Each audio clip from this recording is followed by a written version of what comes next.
오늘 주시는 하나님의 말씀 창세기 28장 18절에서 22절까지 교독하시겠습니다. 창세기 28장 18절. 야곱이 아침에 일찍 일어나 베개로 삼았던 돌을 가져다가 기둥으로 세우고 그 위에 기름을 붓고 그곳 이름을 베델이라 하였더라. 이 성의 옛 이름은 루스더라. 야곱이 서운하여 이르되 하나님이 나와 함께 계셔서 내가 가는 이 길에서 나를 지키시고 먹을 떡과 입을 옷을 주시어 내가 평안히 아버지 집으로 돌아가게 하시오면 여호와께서 나의 하나님이 되실 것이요. 같이 봅니다. 내가 기둥으로 세운 이 돌이 하나님의 집이 될 것이요 하나님께서 내게 주신 모든 것에서 10분의 1을 내가 반드시 하나님께 드리겠나이다 하였더라. 아멘. 한번 따라 하시겠습니다. 야곱이 서원하여 이르되 오늘 본문은 족장 야곱이가 외갓집으로 피난 가다가 베델에서 잠이 들었는데 꿈속이지만은 하나님이 나타나 주시고 은혜를 베풀어 주셨어요. 그곳에서 은혜 받고 하나님 앞에 서원한 내용이 신자가 해야 될 본분들을 말씀해 주고 있습니다. 그래서 오늘은 신자의 4대 의무라는 제목으로 본문을 상고하려고 합니다. 대한민국 국민이면 누구나 국민으로서 해야 될 4대 의무가 있지요. 교육의 의무, 납세의 의무, 국방의 의무, 근로의 의무가 있잖아요. 이 의무가 뭐냐 하면 의무는 응당해야 될 본분, 마땅히 해야 할 책임이 바로 이 의무지요. 한국에 태어나면 한국 국민으로서 해야 될 책임이 있는 것처럼 성령으로 거듭나서 하나님의 자녀가 되고 천국 백성 되면 천국 시민으로 해야 될 신자의 본분이 있는 줄 믿습니다. 성경에 야곱의 이름이 무엇으로 개칭이 되느냐? 이스라엘로 개칭이 돼서 지금 이스라엘의 국명이 되었어요. 야곱이가 야복 강가에서 하나님 만나고 회개하고 새 이름을 받았는데 지금은 야곱의 이름이나 이스라엘이라 그랬을 때는 하나님의 택한 백성을 지칭하고 있어요. 이사야 41장 8절 말씀 한번 읽겠습니다. 그러나 나의 종 너 이스라엘아 내가 택한 야곱아 나의 벗 아브라함의 자손아 내가 택한 야곱아 나의 종 너 이스라엘아.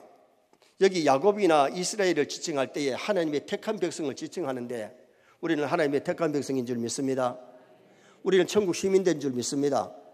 하나님의 자녀 천국 시민이기 때문에 신자가 해야 될 마땅한 의무를 감당하는 것이 마땅한 거지요. 야곱이 언제 택함을 받았느냐?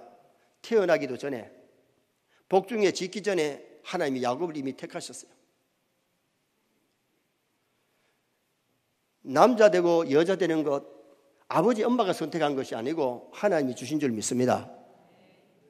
그래서 여러분 우리가 남자 되고 여자 된 건 하나님이 주셨기에 남자 된 사람은 남자 된 거 감사하고 여자분들은 여자 된 거 감사하시기 바랍니다. 괜히 나 왜 남자 안 되고 내 여자 됐냐? 나 여자 되고 싶은데 왜 남자 됐냐? 그러지 말고 하나님이 주신 성이잖아요. 그리고 오늘 우리가 대한민국을 내가 택해 온 것이 아니고 하나님이 대한민국에 태어나게 하신 줄 믿습니다. 혹시 대한민국에 태어나고 싶어서 태어나신 분 한번 손 들어보소. 없어요. 성씨를 내가 택한 것이 아니에요.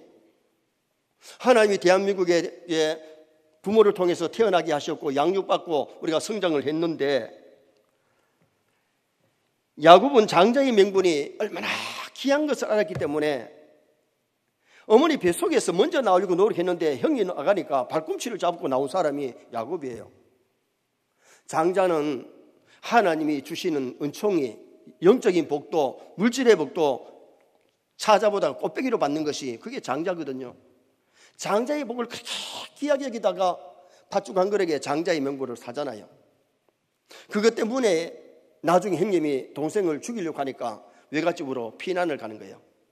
피난 가다가 루스라고 하는 벌판에서 잠을 자게 됐는데 그 잠자는 동안에 꿈속에 하나님이 나타나시잖아요. 하늘에 사닥다리가 세워지고 천사가 오르락 내려갑니다. 오르락 내려가면서 하늘 꼭대기에 하나님의 음성이 들리기를 야곱아 네가 어디를 가든지 내가 너를 지키며 너와 함께하마. 야곱에게는 그것이 큰 위로가 되고 힘이 된 거예요. 형님 피해서 피난 가다가 그 허물판 들판에서 잠자는데 얼마나 두렵고 힘들었겠어요. 꿈속에서지만 주님이 나타나셔서 내가 너와 함께하면 너를 지켜주마. 그때 큰 위로와 은혜를 받고 일어나자마자 베개에 있던 돌을 세워놓고 갖고 가는 재산될 만한 거야 기름 한 병밖에 부는데 기름 한 병을 하나님 앞에 거기 다 부어드립니다.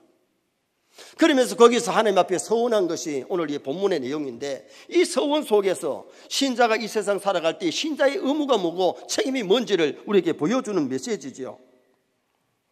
서양격언에 사람이면 다 사람인가? 사람다워야 사람이지. 지난주에 말씀드렸습니다. 우리가 교회에 나와서 등록하면 교인은 되지만은 교인으로 만족하지 말고 신자 되어야 된다 그랬습니다. 신자 되시기 바랍니다. 그런데 신자는 됐지만은 믿음이 어린 사람들은 신자의 의무를 못해요.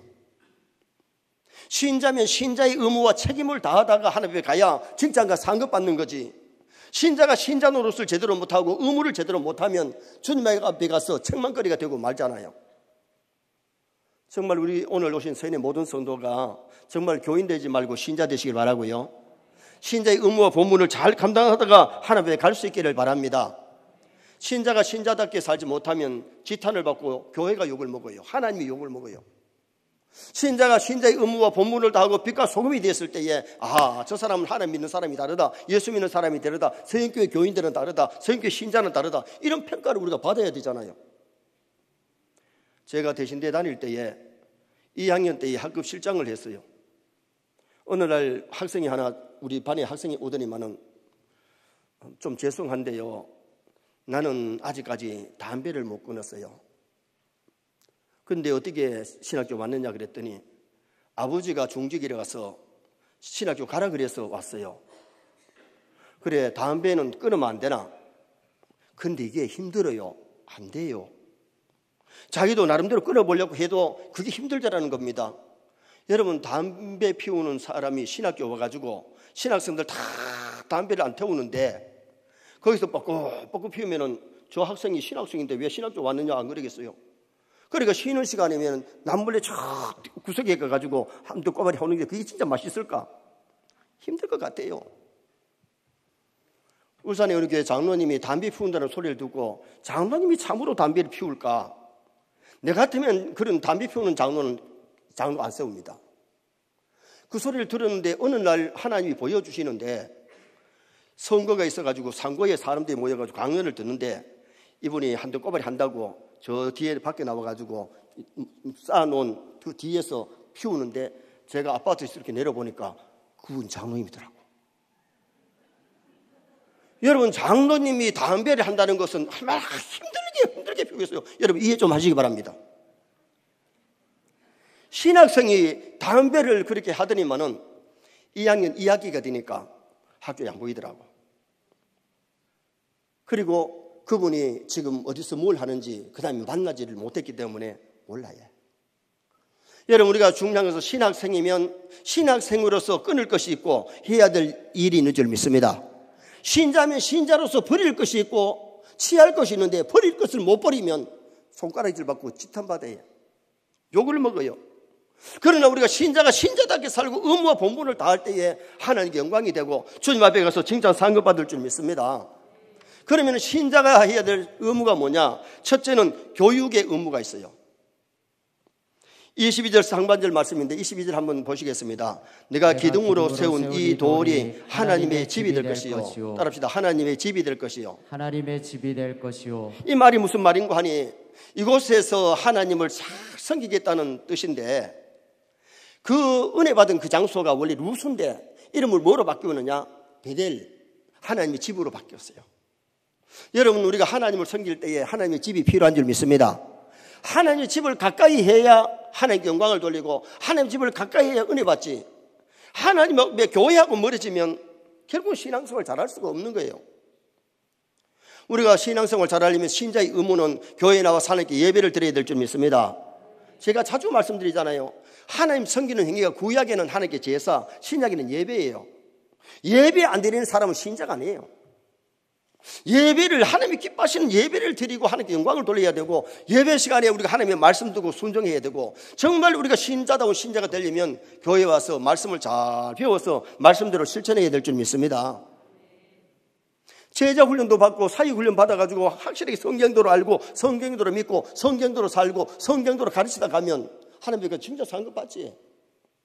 교회를 다니고 신자라 그러는데 성경의 십계명도 제대로 잘 모르고 성경의 계명을 잘 모르면 어떻게 하나님의 기쁨이 될 수 있느냐 이거예요. 학생이 학교에 가가지고 잘 배우면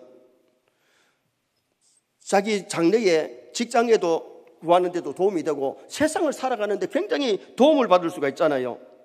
학생이 학교에 가서 말하기, 듣기, 쓰기, 국어를 배워야 되고 수학을 배워야 됩니다. 슬기로운 생활, 사회를 배워야 되고 바른 생활, 도덕을 배워야 되고 슬기로운 생활, 음악을 배우고 그래 배웠을 때에 자기 삶에 얼마나 유익한 거예요. 공부하기 싫어서 공부를 제대로 안 하면 자기 나름대로의 재능을 발견해가 가면 성공할 수는 있지만은 그래도 우리가 이 세상을 살아가는 데는 뭐가 필요하냐? 학교에 가서 배워서 지식을 얻어야 된다. 같은 회사에 시험을 쳐가지고 합격을 했는데 면접도 보고 들어갔는데 대학을 졸업한 사람과 고등학교를 졸업한 사람 하루 같은 8시간 일을 해도 받는 월급이 똑같지 않잖아요. 벌써 거기에 차이가 나잖아요. 배운 사람과 덜 배운 사람의 대우가 그런 거예요. 오늘 우리가 이 세상을 살아가자면 정말 우리 세뇌 모든 성도들이 자녀 교육을 좀 잘 시켜주시기 바랍니다. 안 시키려고 그럽니까? 정말 자녀 교육 잘 시켜야 되고요. 내가 교육을 잘 받아야 되는데 더구나 우리가 이 사회 교육도 잘 받아야 되지만은 신앙 교육을 잘 받아서 하나님을 바로 알고 바로 믿고 바로 섬기는 것이 굉장히 중요하다. 여러분 교회 와서 우리가 배워야 될 것이 뭐예요? 신론, 하나님에 대해서 배워야 돼요. 교회는 하나님을 가르치는 학교예요. 여러분 피조물인 인생들이 창조주 하나님을 아는 지혜보다가 더 큰 것이 어디 있어요? 여호와를 아는 것이 지혜의 근본입니다. 어리석은 자는 그 마음에 이르기를 하나님이 없다 그럽니다. 하나님에 대해서 우리가 바로 알아야 되고 그 다음에는 인재론, 사람이 뭐냐? 사람이 어디서 와서 어디로 가고 어떻게 살아야 되냐? 인생에 대해서 죽음에 대해서 죄에 대해서 바로 알아야 되죠. 그리고는 기독론, 예수 기도에 대해서 우리의 구원자 예수님이 어떤 분인지 예수님에 대해서 바로 알아야 되고 그 다음에는 구원론, 어떤 과정을 통해 하나님이 우리를 구원하시는지 구원의 그 길을 알아야 되죠. 그리고 교회론, 우리가 교회에서 예배는 어떻게 드리는지, 기도가 뭔지, 전도가 뭔지, 선교가 뭔지, 우리가 이 교회 생활을 어떻게 해야 되는지 교회론을 바로 배워야 되고 그 다음에는 내세론, 사람의 죽음에 대해서, 천국과 지옥에 대해서, 예수님의 재림에 대해서, 종말론에 대해서 바로 알아야 이단에 속지 아니하고 마귀에게 속지 아니하고 승리할 수 있는 성도가 될 수 있는 겁니다. 그래서 우리 세뇌 모든 성도가 신앙교육을 먼저 잘 받을 수 있기를 주님의 이름으로 축원합니다.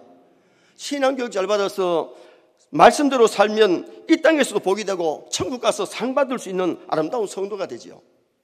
근데 야고비가 루스에서 은혜 받고 베델이라고 이름을 지어놓고 이곳에서 하나님 섬긴다 그랬잖아요. 하란에 가서 거부가 되어가지고 돌아왔는데 베델에 가서 살아야 되는데 세겜에 양식이 좋으니까 세겜에 죽치고 살았지요. 거기 살다가 디나 사건이 일어나고 가정에 큰 환란이 오고서야 베델로 올라가자. 서원한 그것을 잊어버리고 있다가 정신을 차리고 이제 온 가족이 베델 올라가서 거기서 살다가 요셉이가 애굽의 국무총리 된 것 알고 가나안이 흉년이 왔을 때 온 가족이 애굽에 내려가잖아요. 애굽에 내려가서 마지막 17년을 아들이 국무총리가 되었기 때문에 많은 사람이 존경하고 많은 사람 앞에 칭찬을 받으면서 살다가 세상 떠난 사람이 야곱이에요. 성경에 나오는 장례식 중에 가장 거창한 장례식이 누구 장례식이냐? 야곱의 장례식. 아들 우리 국무총리니까 이웃나라 여러 나라에서 사람들이 조문하러 왔고 애굽에 막 장관들이 참여하고 수많은 사람들이 참여해가지고 애굽에서 가나안까지 와가지고 장례식을 하고 돌아가는 그 모습을 우리는 성경을 통해서 봅니다. 왜 하나님께서 교회 생활 잘하라 그러냐? 교회 생활 잘해야 믿음의 부자 될 줄 믿습니다. 교회 생활 잘해야 영적인 아름다운 신사가 될 수 있는 거예요. 그래서 영적인 복을 주시려고 하나님 이 땅에 지상에 수많은 교회를 세워주시는데 여기 야고비가 베델 하나님의 집, 그 하나님의 집이 뭐냐? 오늘날 신약의 교회지요. 그래서 우리가 교회를 가까이 하면서 교회에서 하나님께 예배드리고 교회에서 말씀 듣고 교회에서 잘 배워서 정말 멋있는 신앙생활을 할 수 있기를 축원합니다. 두 번째로 납세의 의무가 있는데 신자의 납세의 의무. 자, 22절 하반절도 한번 읽어보시겠습니다. 하나님께서 내게 주신 모든 것에서 10분의 1을 내가 반드시 하나님께 드리겠나이다 하였더라. 신자의 두 번째 의무는 선한 일에, 주의 일에 경제적인 협력인데 그것이 11조 생활이에요. 국민은 납세의 의무를 잘해야 되잖아요. 토지세, 재산세, 자동차세, 주민세. 국민이 세금을 안 내면 어떻게 되느냐? 가만히 안 두지요. 세무서에서 통지서를 쫙 보내다가 아니면 집에 와가지고 사합을 붙이지요. 딱지를 붙이잖아요. 그리고 어떻게 하면은 갖다다가 세금을 안 내면 강제라도 세금을 내게 만드는 것이 그것이 우리나라지요. 어느 나라든지 그렇습니다. 세금을 잘 내야 국민의 혜택을 받는 겁니다. 세금을 내지 아니하면 국민의 혜택을 받을 수가 없는 겁니다. 의료보험도 보험금을 내야 혜택을 받는 거고 국민연금도 결국은 세를 낸 사람한테 주는 거지 아무에게나 다 주는 것이 아니잖아요. 연금이라는 것이. 헤롯 당원들이 어느 날 예수님께 찾아와서 예수님, 가이사에게 세를 바쳐야 됩니까? 바치지 말아야 됩니까? 드려야 됩니까? 안 드려야 됩니까? 물었을 때 예수님이 뭐라 그래요? 마가복음 12장 17절 말씀 한번 같이 읽겠습니다. 예, 예수께서 이르시되 가이사의 것은 가이사에게 하나님의 것은 하나님께 바치라 하시니 그들이 예수께 대하여 매우 놀랍게 여기더라. 하나님의 것, 11조는 하나님의 것입니다. 가이사의 것은 나라에 세금 바치는 것, 세금을 당연히 내는 것이 이것이 국민의 의무라는 거예요. 그래서 예수님도 세금 내기 위해서 베드로에게 바다에 가서 그물 낚시 던지면 제일 먼저 나오는 고기 입에 한 세겔이 있으니까 그때의 성전세가 반세겔이기 때문에 세금을 내는 모습이 성경에 나와요. 그럼 우리 신앙인들은 세상의 나라의 세금도 우리가 잘 내야 되고 하나님 앞에 우리가 드려야 될 11조도 잘 드릴 때에 그것이 우리에게 은혜가 되고 복이 되는 것을 말씀하고 있는 거죠. 말라기 3장에 보면 11조 잘하면 하늘 문이 열린다 그러는데 그것이 신령한 영적인 복이고 항충이를 얻게 만들어준다는 그랬는데 그게 건강이고 그게 부도나지 아니하고 도적 맞지 않는다는 것이고 그 다음에는 가실이 기한절에 떨어지지 않는다는 것은 직장이나 사업이 잘 되는 것을 말씀했고 그 다음에는 자식도 열매인데 태의 열매인데 자식을 잘 되게 해주겠다는 메시지 약속이에요. 그리고는 열방이 너를 복되다 하리라. 많은 사람에게 존경받는 그런 사람이 되게 해주시겠다고. 여러분 다른 것보다가 특별히 11조에는 이렇게 여러 가지 축복을 하나님이 약속하신 것이 뭐예요? 사람들이 하나님보다 물질을 너무 사랑하면요 11조 안 드려요. 도둑질해요. 그렇기 때문에 하나님이 그 약속을 하시면서까지 하나님 앞에 먼저 하나님의 것을 드리라는 것인데 야곱은 뭐를 알았느냐? 모든 것이 하나님께로부터 오는 것을 알았어요. 그래서 뭐라고 말씀하는 거야 하니 하나님이 내게 주신 모든 것에서 10분의 1을 반드시 드리겠나이다. 여러분 자식도 하나님 주신 겁니다. 아멘입니까? 여러분 자식은 하나님 주신 기업이요 태의 열매입니다. 물질도 내가 번 것 같지만은 배후에서 하나님이 건강 주셨고 하나님이 벌게 하셨기 때문에 우리가 번 거예요. 다윗이 이것을 알았기 때문에 다윗은 왕으로서 많은 것을 가졌을 때에 성전 건축에 수많은 것을 드릴 수 있었던 것은 주님이 주신 것 가지고 주께 드렸나이다고 그렇게 보고하잖아요. 내 것인 양 생각하니까 욕심이 생겨가지고 안 되는 거예요. 모든 것이 주께로 왔습니다. 빈손으로 왔다가 빈손으로 갑니다. 그러므로 교회의 복음 사역에도 뭐가 필요하냐? 물질이 필요한데 하나님 너무 가난해가지고 11조 하라 그러는 게 아니에요. 하나님 천지 만물이 다 하나님의 것인데 복음 사역에 임하지하고 우리의 믿음을 보시고 우리의 정성을 보시고 마음을 보시려고 11조는 내 거다 하나님께서 내라고 그렇게 말씀해 주신 거지요. 미국 사람들은 사정에 의해 가지고 교회를 못 나와도 11조나 주일 현금은 온라인으로 다 보내잖아요. 왜? 그들은 하나님 앞에 심어야 거두는 것을 알았기 때문에. 그래서 우리가 11조를 온전한 11조 하려고 그러면요 월급의 11조만 아니고 조의금을 받았으면 조의금에도 11조, 축금을 받았으면 결혼의 축금에 11조, 아파트를 사가지고 팔았으면 1억 주고 사가지고 1억 5천을 받았다. 그러면 거기에 수입에 11조를 드려야 되죠. 오늘 많은 사람들이 11조를 한다 그러면서 너무 건성을 하는 분이 많아요.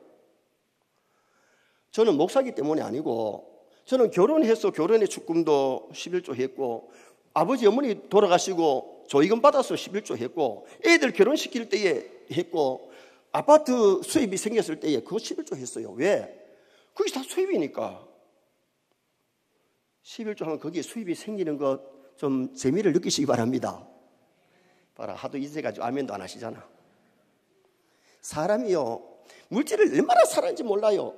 그래서 성경에 보면 하나님께서 뭐라 그러는 거 아니? 하나님과 물질을 겸하여 섬기지 못하느니라. 겸해가지고 하나님을 더 사랑하면 아브라함처럼 11조 드리고 야곱처럼 11조 드리지만은 물질을 더 사랑하면 하나님의 것을 못 드리는 거예요. 그리고 야곱 보세요. 야곱이 11조 바칠 때에 창세기도 아직 기록 안 됐고 율법도 기록 안 됐어요. 하나님이 꿈속에 나타나가지고 11조 드려라 그래야 복주마 약속 안 했어요. 그런데 야곱이는 은혜 받으니까 신자의 의무가 하나님의 것을 드려야 되기 때문에 할아버지 아브라함이 11조하고 걸배이 되고 거지 된 것이 아니고 부자로 살았는데 318명의 군사를 거느렸어요. 그러면 그의 부인들, 그의 자식들 하면요 1000명이 넘는 가족을 거느린 거예요. 그러니까 큰 부자로서 가나안 땅에 살았던 아브라함, 그 야곱이가 그걸 보고 할아버지가 11조하고 복 받는 것을 보고 누가 11조 해라 소리 안 했는데 11조 하는 거예요. 그래서 오늘 본문에 내가 반드시 하나님이 주신 것에 11조를 드리겠나이다. 이게 야곱의 신앙이에요. 여러분, 우리 세인의 성도들이 정말 믿음 성장해서 온전한 11조하고 물질의 복도 받으시기를 주님의 이름으로 축원합니다. 미국의 석유왕 록펠러는 어려서부터 예수를 잘 믿었는데 8살 때 엄마가 정해준 신앙의 원칙 10가지를 지키면서 어릴 때에 20센트 용돈을 받으면 2센트를 11조 했어요. 집이 너무 가난해가지고 초등학교를 졸업하고 중학교를 못했어요. 그런데 남의 집에서 일을 하면서 11조를 잘 했는데 나중에 석유왕 록펠러가 되잖아요. 어마어마하게 수입이 막 들어오는 거예요. 록펠러는 11조만 한 것이 아니라 10의 9조를 한 사람이 록펠러라 그러잖아요. 록펠러는 많은 종합대학을 세우고 많은 종합병원을 세워가지고 이바지했고 뉴욕에 수도세를 다 내주고 교회를 얼마나 지어서 바쳤느냐. 5,000여 교회를 지어서 하나님께 바친 사람이 록펠러예요. 록펠러에게 부자된 비결을 물었을 때의 성공 비결이 뭐냐? 나는 11조를 하고 복을 받았습니다. 11조 온전히 하는 사람은 가난한 사람이 없고 실패한 사람이 없습니다. 록펠러의 간증이에요. 부자 되고 싶습니까? 부자 되고 싶은 사람 한 사람 없네. 정말 부자 되고 싶습니까? 11조하고 복 받으시기를 축원합니다. 하나님 앞에 온전한 11조 할 때에 하나님께서 쌓을 것이 없도록 부어준다, 복을 준다고 그렇게 약속까지 했는데 우리가 하나님 보다가 물질을 더 사랑하기 때문에 11조 안 드린 사람은요 물질을 더 사랑하는 사람입니다. 가난했을 때에 11조하고 하나님이 더 많이 주시는 것을 체험하고 부자 되는 것을 체험하고 하나님 앞에 드릴 수 있는 그런 우리가 되도록 노력하셔야 돼요. 세 번째로 국민의 의무는 뭐냐? 국방의 의무가 있습니다. 신앙인은 믿음을 지켜야 될 의무가 있다 그 말입니다. 21절 말씀 한번 또 읽어보시겠습니다. 21절. 내가 평안히 아버지 집으로 돌아오게 하시오면 여호와께서 나의 하나님이 되실 것이요. 여호와께서 나의 하나님이 되실 것이요. 이 말씀은 하나님을 잘 섬기겠습니다, 믿음 잘 지키겠습니다 고백이에요. 우리가 은혜 받으면요 정말 하나님을 사랑하고 하나님 앞에 믿음 잘 지킬 줄 믿습니다. 그런데 은혜 못 받으면 믿음 떨어지고요, 믿음 없으면 하나님의 기쁨이 될 수가 없는 거예요. 하나님 못 섬겨요. 믿음 있는 사람이 되어야 하나님 잘 섬기고 가족도 잘 섬기고 교우들도 잘 섬기고 직장의 동료도 섬기는 아름다운 성도가 될 수 있잖아요. 청년이 군에 가면은 신체 검사에 합격하면 가기 싫어도 군에 가야 돼요. 군에 가면은 군으로서의 의무가 있잖아요. 지친 낯발 불면 더 자고 싶어도 일어나야 되지요. 지친 낯발 불면은 지침에 해야 되고 기상 낯발 불면 일어나야 되는 거죠. 그리고 훈련을 갖다 고되지만 훈련을 받아야 되지요. 훈련 받기 싫다고 탈영병 되면 영장감입니다. 군에 가기 싫다고 해서 내가 군에 안 가면 그것도 감옥에 갈 만한 죄가 되잖아요. 국민으로서의 의무는 국방을 지키는 거예요. 군 생활을 해야 되지요. 그렇다면 오늘 우리가 신자라면 천국 백성이라면 내 믿음 지키는 의무를 해야 될 줄 믿습니다. 디모데후서 4장 7절 말씀 한번 보시겠습니다. 나는 선한 싸움을 싸우고 나의 달려갈 길을 마치고 믿음을 지켰으니. 바울은 선한 싸움, 자신과의 싸움, 마귀와의 싸움, 죄와의 싸움에서 이기고 믿음을 잘 지키려고 노력해서 믿음 지킨 사람이에요. 내 믿음을 교육자들이 좀 도움을 주지만은요, 가족이 좀 도움을 주지만 내 믿음 내가 지켜야 돼요. 그래서 오늘 성경은 우리를 갖다가 뭐로 비유하느냐? 군인으로 비유를 하는데 디모데후서 2장 3절 말씀 또 한번 읽어보시겠습니다. 너는 그리스도 예수의 좋은 병사로 나와 함께 고난을 받으라. 예수의 좋은 병사, 좋은 군인, 믿음 잘 지키는 군인, 죄와 싸우고 마귀와 싸우고 승리하는 군인이 되라고 성경이 말씀하고 있는 거지요. 요사이 세대 386 세대라 가지고 젊은 사람들을 지칭하기를 386 세대라 그러는데 386 세대가 뭐냐? 3.1절을 모른대요. 8.15 해방을 모른대요. 6.25를 모른대요. 그렇기 때문에 나라를 사랑할 마음이 없어요. 지 욕심 따라서 살고 조금 힘들면 막 다른 골목을 택해버리고 요새 아이들이 그렇다는 거예요. 386 세대가 위험해요. 여러분 6.25를 겪은 사람들은 6.25를 알잖아요. 8.15 해방을 알고 3.1 운동을 알잖아요. 정말 나라를 사랑할 줄 아는 국민이 되어야 되는데 나라를 사랑하지 않으면 지 욕심 따라 살아가게 되고 국법을 어기는 사람이 되지요. 에베소 6장에 보면 마귀와 싸우기 위해서 하나님의 전신갑주를 입으라. 그래서 믿음의 방패, 말씀의 검을 들고 성령 안에서 기도함으로 승리하라고 그렇게 우리에게 말씀하고 있지요. 왜 국방의 의무를 다해야 되느냐? 영혼의 건강을 위해서, 영적 승리를 위해서 국방의 의무를 다하라고 하는 거예요. 마지막 네 번째는 근로의 의무가 있습니다. 20절 하반절 또 한번 보시겠습니다. 내가 가는 이 길에서 나를 지키시고 먹을 떡과 입을 옷을 주시어. 야곱은 내가 가는 길에 하나님이 떡을 주시고 입을 옷을 주시면 하나님 잘 섬기겠다고 하는데, 그러나 그렇다고 해서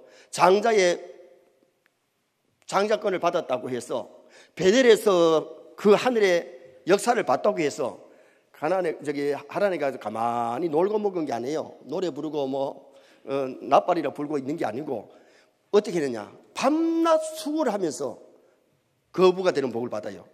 자, 창세기 31장 40절 한번 보시겠습니다. 내가 이와 같이 낮에는 더위와 밤에는 추위를 무릅쓰고 눈붙일 겨를이 없이 지냈나이다. 야곱이 하란에 가가지고 낮에는 햇빛이 막 뜨거워서 덥고 밤에는 춥고 눈붙일 겨를도 없이 양떼를 치면서 열심히 일했던 것을 말씀하고 있죠. 신앙인은 게으르면 안 돼요. 신앙인은 부지런해야 돼요. 육의 일도 열심히 하시기 바랍니다. 영적인 일도 열심히 하시기 바랍니다. 성경 어디에도 게으른 사람 칭찬하는 법이 없어요. 게으른 자여 기회맺기가 사는 일을 보고 지혜를 얻으라 그랬어요. 착하고 충성된 종은 칭찬되지만 악하고 게으른 종은 책망 들을 수밖에 없기 때문에 갈라디아서 6장 7절에 보면 사람이 무엇으로 심든지 그대로 거두리라. 우리 다 같이 한번 읽겠습니다. 스스로 속이지 말라. 하나님은 업심여김을 받지 아니하시나니 사람이 무엇으로 심든지 그대로 거두리라. 육적인 것을 심으면 육체의 것을 거두고 성령으로 심으면 성령의 열매를 거두어요. 신앙인들은 육체를 위해서도 심어야 돼요. 선한 거 많이 심고요. 영적으로도 하나님 앞에 많이 심어야 많은 것을 거둘 수 있고 하늘의 상급을 받는 거지, 심지 않아놓고 하늘의 상급 바라면 안 된다는 거예요. 그래서 신앙인은 여섯 동안 힘써 일하면서 육신의 일도 하고 영적인 일을 해야 되죠. 가정을 위해서 일하고 교회를 위해서 일하고 직장을 위해서 사업장에서 일을 해야 되죠. 그래서 주일날은 육신의 일을 쉬고 영의 일을 하고 하나님의 일을 하는 날이 주일 아니겠습니까? 주일날 낚시 가고 등산 가고 사우나 가고 골프 가고 자기 볼일 보러 다니고 그러라고 주일 주는 것이 아니죠. 주일은 하나님을 섬기고 영적인 일을 하고 다른 여섯 동안은 열심히 가정 일을 하고 또 사회 일을 할 수 있는 그런 우리가 되라는 거예요. 그래서 계시록의 마지막에 결론이 뭡니까? 각 사람에게 주님이 오실 때에 그 행한 대로 갚아주리라. 행한 대로 갚아주세요. 우리가 죽어서 하나님 앞에 갔을 때에 행한 대로 갚아주십니다. 주님이 재림하시면 행한 대로 갚아주십니다. 그런데 하나님을 위해서 행한 것이 없는데 뭘 갚아줍니까? 우리가 교회 일만 하나님의 일이 아니고 가정 일도 하나님이 주신 가정이고 직장도 하나님이 주신 직장에서 일하는 것도 바르게 잘했을 때에 하나님 앞에 상급이 되는 거예요. 그래서 우리는 열심히 일을 해야 되는데, 기독교는 십자가 종교입니다. 십자가 없이 교회를 다니는 사람 얼마나 많은지 모릅니다. 십자가 단단히 붙잡고 주님을 따라가야 되는데, 십자가는 뭐냐? 한마디로 사랑이에요. 위로 하나님 사랑, 아래로 사람 사랑이에요. 진짜 믿음이 있으면 하나님 사랑해야 될 줄 믿습니다. 진짜 믿음이 있으면 사람을 사랑해야 돼요. 가족을 사랑하고 교우들을 사랑하고 직장의 동료를 사랑해야 되지, 사람을 무시하고 업신여기고 그렇게 하면 안 된다는 거예요. 그리고 십자가는 뭐냐? 충성이에요. 하나님께 충성, 사람에게도 충성해야 되죠. 가정을 위해서 충성하고 교회를 위해서 충성해야 되지요. 하나님을 위해서 충성해야 되지요. 그 다음에 십자가는 희생입니다. 예수님이 하나님의 미랄로 십자가에 죽으심으로 수많은 사람이 제사함 받고 구원하는 역사가 일어나는데, 십자가 없었다면 부활이 없잖아요. 십자가 없이는 하늘에 상급이 없는 거예요. 우리가 이 땅에서 어떻게 살았느냐에 따라서 하늘의 상급이 달라져요. 이 땅에서 얼마나 사랑하고 얼마나 충성하고 얼마나 희생하면서 살았는가. 왜 하나님이 열심히 일하라 그러냐? 육신의 건강과 하늘의 상 주시려고 하나님이 열심히 일하라고 하신 거예요. 결론을 짓습니다. 오늘은 성도들이 마땅히 해야 될 4대 의무, 교육의 의무를 해야 되는데, 교회에 나와서 진리를 배우고 진리 위에서 살아야 됩니다. 납세의 의무, 온전한 11조하고 부자 되시기 바라고, 국방의 의무, 믿음 지키고 믿음으로 영전에 승리해야 되겠고, 근로의 의무, 육신의 일, 영의 일 열심히 해서 건강의 부자도 되시고 물질의 부자도 되시고 믿음의 부자 되시기를 주님의 이름으로 축원합니다.